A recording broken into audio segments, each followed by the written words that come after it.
Bismillahirrahmanirrahim. Assalamu alaikum, dear class. Today we are going to start a new topic that is definitely connected to our previous one, but it is somewhat new because it is related to entropy, enthalpy, Gibbs free energy.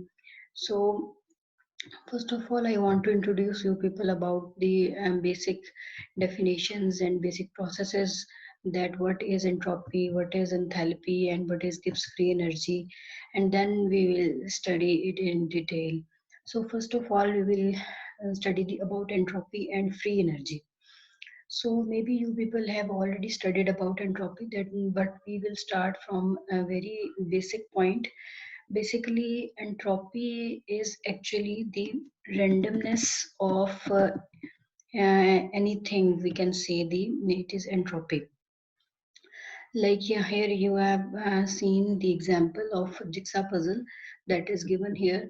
तो यहाँ पर आपको ये जिस तरह से ये randomness नजर आ रही है कि अगर हमने एक बॉक्स खोला और उसमें से हमने ये सारे पजल्स जो है वो बाहर निकाले, तो आपको ये एक रैंडमनेस यहाँ पे शो हो रही है. इसी तरह जिस तरह से आपको ये पिक्चर के अंदर एक रूम नजर आ रहा है जो बिल्कुल अनटाइडी कंडीशन में है, everything is spreaded here and there. तो ये चीजें बेसिकली ये जो ये है ये डिसऑर्डरनेस है या डिसऑर्डर है या रेंडमनेस है. तो एंट्रोपी जो है ना इसी डिग्री ऑफ रेंडमनेस को मेजर करने के लिए होती है ऑफ एनी सिस्टम. ठीक है. तो एंट्रोपी को देखते हैं कि क्या है. एंट्रोपी इज बेसिकली जो है it is a measure of the degree of randomness और disorder of a system. Entropy is an easy concept to understand when thinking about everyday situation. The entropy of a room that has recently cleaned and organized is low. अगर आप एक room को बिल्कुल clean और tidy condition में रख के और आप देखते हैं तो ये जैसे आपको आपके लेफ्ट साइड पे नजर आ रहा है, तो ये इसकी एंट्रोपी लोएस्ट है as compare to this room. और हमारा जो नेचुरल सिस्टम है ये बेसिकली प्रोसीड करता है toward state of greater disorder और ग्रेटर रैंडमनेस. ठीक है. तो जितनी रैंडमनेस ज्यादा होगी उसको हम बोलेंगे कि इसकी एंट्रोपी जो है वो ज्यादा है. Because natural tendency of a system is for its entropy to increase. ठीक है. अब अगर हम इसको केमिकल पॉइंट ऑफ व्यू से या मॉलिक्यूलर लेवल पे देखते हैं, जिस तरह से हम सब्सटेंसेस की बात करते हैं, तो उसमें हमारे पास डिफरेंट टाइप्स ऑफ सिचुएशंस हैं. जैसे अगर हम स्टेट्स के बारे में बात करें कि gases and solids and liquids हैं, तो जो भी स्टेट हमारी ज्यादा कन्फाइंड फॉर्म में होगी, ज्यादा ऑर्गेनाइज्ड फॉर्म में होगी, तो that will have lowest entropy as compare to the other state. Like liquid है, गैस है, सॉलिड है, तो इसमें जो सॉलिड है उसमें लोएस्ट एंट्रोपी, क्योंकि केमिकली जो और मॉलिक्यूल्स जो हैं वो very close to each other and very packed form में होते हैं. जबकि लिक्विड और गैस के अंदर वो स्प्रेडेड है, और as compare to liquid gas में जो है वो मोर स्प्रेडेड फॉर्म में और ज्यादा फ्रीली मूव कर रहे होते हैं. तो हम जो सॉलिड है उसकी एंट्रोपी लोएस्ट है as compare to liquid, liquid की लोएस्ट है एज कम्पेयर टू गैसेस. तो गैसेस मॉलिक्यूल्स जो है उनकी सबसे ज्यादा एंट्रोपी होती है. And for a given substance, the entropy of the liquid state is greater than the entropy of a solid state. Likewise, the entropy of the gas is greater than the entropy of a liquid. Therefore, entropy increases in process in which solids or liquid reactants from gaseous products. अगर हम देखें कि कोई gaseous हमारा कोई reaction हम देखते हैं जिसके अंदर gaseous reactants हैं और वो convert होते हैं ऐसे products के अंदर जो solids हो या liquids हो, तो हम कहेंगे कि इस system की entropy जो है वो basically इंक्रीज हुई है. ठीक है. क्योंकि गैसेस कन्वर्ट हुई है लिक्विड या सॉलिड में, तो इट मींस सॉरी इसकी एंट्रोपी जो है वो डिक्रीज हुई है. ठीक है. अगर हम गैस से सॉलिड या लिक्विड में कन्वर्ट होते हैं तो इट मींस इसकी एंट्रोपी जो है वो डिक्रीज हुई है, मींस मोर रैंडमनेस से ये मोर कन्फाइंड फॉर्म में कन्वर्ट हो गई है. अच्छा, दूसरा केस क्या है कि अगर हम सब्सटेंस को ब्रोकन फॉर्म में देखते हैं, जैसे सपोज हमारा वाटर है, वाटर फॉर्म में हाइड्रोजन और ऑक्सीजन के अंदर डिवाइडेड फॉर्म में कोई रिएक्शन देखते हैं, तो जो उसकी एंट्रोपी भी इंक्रीज हुई है क्योंकि उसमें नंबर ऑफ मोल्स और नंबर ऑफ मॉलिक्यूल जो है वो इंक्रीज हो रहे हैं. तो entropy increases when a substance is broken up into multiple parts. Process of dissolving increases entropy because इसी तरह अगर हमने डिसॉल्व किया सब्सटेंस को किसी सॉल्यूट को किसी सॉल्वेंट के अंदर, तो उस सॉल्यूशन की भी एंट्रोपी इंक्रीज होगी एज कम्पेयर टू सॉल्वेंट और सॉल्यूट. इसी तरह जब टेम्परेचर इंक्रीज होगा तो भी एंट्रोपी इंक्रीज होगी. As increase in temperature means the particles of the substance have greater kinetic energy. तो फास्टर उनकी moving particles have more disorder than the particles that are moving more slowly and low temperature.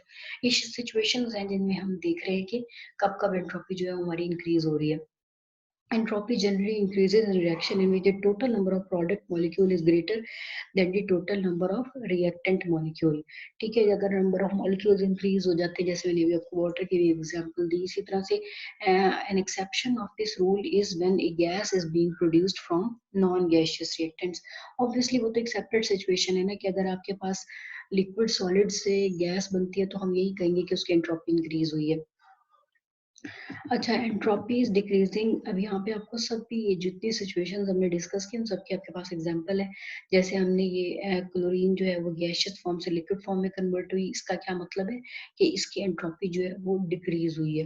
ठीक है, इसके बाद हमने calcium carbonate जो है ये सॉलिड फॉर्म से कैल्शियम ऑक्साइड और कार्बन डाइऑक्साइड में गैस में प्रोड्यूस हुआ है. तो जो कार्बन डाइऑक्साइड प्रोड्यूस हुई इसकी वजह से हम कहेंगे कि इसकी एंट्रोपी जो है वो इंक्रीज हुई है. इसी तरह से नेक्स्ट सिचुएशन के अंदर आप सिल्वर नाइट्रेट और सोडियम क्लोराइड जब रिएक्ट कर रहे हैं तो ये एक्वस फेज से कन्वर्ट हो रहे हैं सिल्वर क्लोराइड जो कि एक सॉलिड स्टेट है, तो इट मींस इसकी एंट्रोपी भी इंक्रीज हुई है. फिर उसके बाद हम देखते हैं कि हाइड्रोजन और क्लोरीन मिलकर HCl बना रही हैं. ये सब चीजें गैसियस फॉर्म में और दोनों साइड पे इक्वल मोल्स हैं, तो हम इसके कहेंगे कि एंट्रोपी चेंज जो है वो हमारे लिए अननोन है. अच्छा, इस सारी सिचुएशन हमने क्या पढ़ा? हमने एक तो पढ़ा कि एंट्रोपी डिफाइन की, दूसरी हमने सिचुएशन देखी है डिफरेंट एंट्रोपी की कंडीशंस जो है. यहाँ पर आपको एक लिंक दिया हुआ है, इस लिंक के अंदर कुछ एग्जांपल्स दी हुई हैं. वो एग्जांपल्स आप लोगों ने सॉल्व करनी है, उनको अपनी नोटबुक के ऊपर उसको आपने देखना है कि और अब बताना है कि उसमें एक टेबल बना हुआ है, टेबल के अंदर आपको गिवन सिचुएशन में जो एग्जाम्पल दी है उसकी आपने कैलकुलेट करनी है कि इसकी एंट्रोपी इंक्रीज हुई है, डिक्रीज हुई है, और रीजन आपने बतानी है. रीजन इन्हीं सिचुएशंस को देख के आपने जस्टिफाई करना है. फिर हमारे पास आ जाती है स्टैंडर्ड एंट्रोपी. स्टैंडर्ड एंट्रोपी जो है उसको हम शो करते हैं एस के सिंबल से. ठीक है, तो स्टैंडर्ड एंट्रोपी क्या चीज है? All molecular motion ceases at absolute zero. Therefore, the entropy of a pure crystalline substance at absolute zero is defined to be equal to zero. किसी भी सब्सटेंस की हम एंट्रोपी की बात करें तो अगर हम उसको एब्सोल्यूट कंडीशंस के अंदर हम उसको स्टडी करें तो वो सब्सटेंस की एंट्रोपी जो है वो जीरो कंडीशन कंसिडर की जाती है. as the temperature of the substance increases its entropy increases. यही जैसे हमने पीछे पढ़ा कि obviously वो ये kinetic energy increase होगी, its entropy increase because of increase in molecular motion. The absolute or the standard entropy of substance can be measured. हम standard entropy, absolute entropy जो किसी भी substance की measure कर सकते हैं, और उसके लिए हमें S का symbol हम show करते हैं. ठीक है, और जो इसका unit है वो joule per Kelvin है. यहाँ पे आपको कुछ सब्सटेंस जो है उनकी एंट्रोपी जो है वो एट 25 डिग्री सेंटीग्रेड. इसको आपने याद रखना है कि हमने ये पर्टिकुलर टेम्परेचर के ऊपर हम बात कर रहे हैं. तो जैसे हाइड्रोजन है उसकी भी आपको गिवन है, ऑक्सीजन है, वाटर है लिक्विड फॉर्म में, गैसियस फॉर्म में, तो ये हमें कुछ एंट्रोपीज जो है वो गिवन है. अच्छा, अगर हमें एंट्रोपी ऑफ रिएक्टेंट और प्रोडक्ट्स पता है तो हम उसके अंदर चेंज इन एंट्रोपी जो है वो हम कैलकुलेट भी कर सकते हैं. The knowledge of absolute entropy of substance allow us to calculate the entropy change, जिसको हम डेल्टा एस से शो करते हैं, तो हम एंट्रोपी चेंज जो है वो कैलकुलेट कर सकते हैं. जैसे हम यहाँ पर अगर एक कंडीशन हमें दी गई जिसके अंदर हमें चेंज एंट्रोपी जो है वो कैलकुलेट करना है, तो हमने क्या करना है कि जो भी हमारे प्रोडक्ट है उससे हमने रिएक्टेंट्स की एंट्रोपी को माइनस कर देना है, तो हमारे पास रिजल्टेंट जो है वो चेंज इन एंट्रोपी आ जाएगा.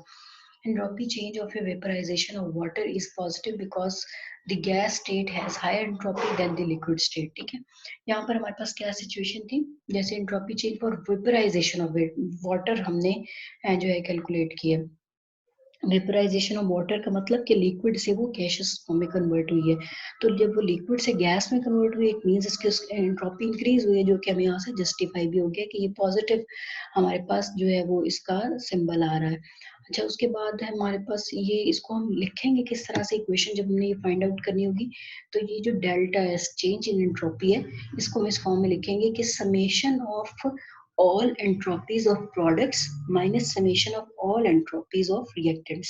n हमें किस चीज को शो कर रहे हैं? n का मतलब है कि जितने प्रोडक्ट्स हमने यूज किए उनके जो उनकी इक्वेशन, बैलेंस्ड इक्वेशन है, उसमें हम नंबर ऑफ मोल से मल्टीप्लाई करके फिर फाइनली जो हमारे पास प्रोडक्ट आएंगे उसमें से हमने रिएक्टेंट्स को माइनस कर देना. The standard entropy change is equal to the sum of all the standard entropies of the products minus the sum of all the standard entropies of reactants. Symbol n signifies that each entropy must first be multiplied by its coefficient in the balanced equation. The entropy change for the formation of liquid water from gaseous hydrogen and oxygen can be calculated using the equation. यहाँ पे आपको एक equation दी गई है जिसके अंदर आपको hydrogen plus oxygen से वाटर बना है, दोनों गैसेस फॉर्म में लिक्विड फॉर्म में कन्वर्ट हुए हैं, तो हमारा देख के तो हमें अंदाजा हो रहा है कि एंट्रोपी जो वो डिक्रीज हुई है, लेकिन इसको चेंज इन एंट्रोपी को कैलकुलेट भी कर लिया हमारे पास, जैसे टेबल के अंदर वैल्यूज जो है वो entropies of hydrogen, oxygen, water, liquid form, gases form सब गिवन है।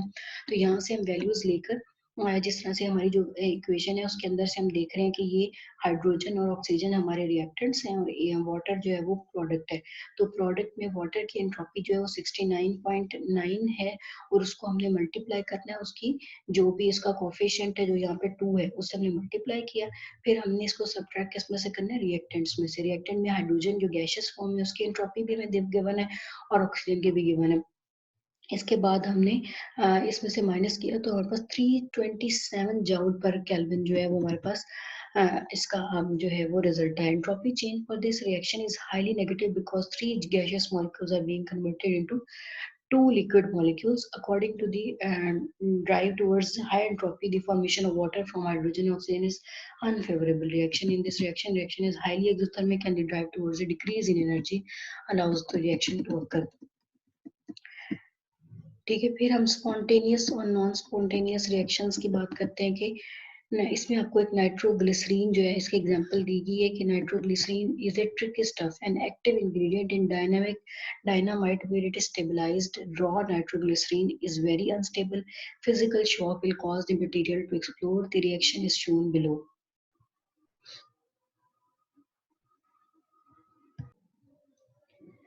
ये स्पॉन्टेनियस रिएक्शन और नॉन स्पॉन्टेनियस रिएक्शन जो है ये दोनों भी यहाँ पे गिवन है, आपने इसको एग्जांपल्स के साथ पढ़ना है, फिर इंशाल्लाह नेक्स्ट लेक्चर के अंदर स्पॉन्टेनियस नॉन स्पॉन्टेनियस रिएक्शन और जो गिब्स फ्री एनर्जी है इसको कंप्लीट करेंगे और एंथैल्पी के बारे में भी पढ़ेंगे। तो जो यहाँ पे क्वेश्चंस गिवन हैं जो मैंने आपको पहले बताए हैं वो आप लोगों ने थर्सडे के लेक्चर तक कंप्लीट करने हैं।